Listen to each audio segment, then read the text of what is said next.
Inkwetanti kif minkejja l-ftaħir dwar l-ekonomija suppost fuq ir-rubini dawk f'deprivazzjoni materjali severa u dawk fir-riskju tal-faqar komplow jiżdiedu mhux naqsu.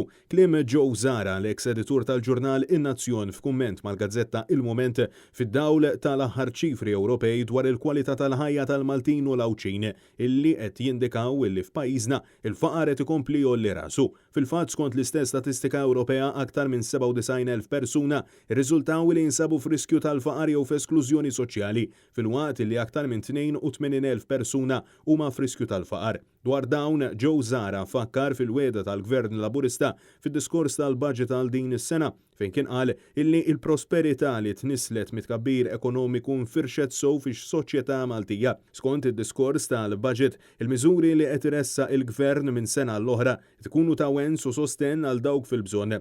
Skont kif l-Unjoni Ewropea fissat il-parametri ta' minnu meqjus bħala fir-riskju tal-faqar, jirriżulta illi dawk li qed jaffaċċjaw din l-isfida jaqalgħu anqas minn 177 euro fil-ġimgħa jew anqas minn 767 euro fix-xahar. Mal-mument Joe Zara qal li sfortuna kif għal sena oħra il-Gvern reġa' nata ċertifikat ieħor ħażin.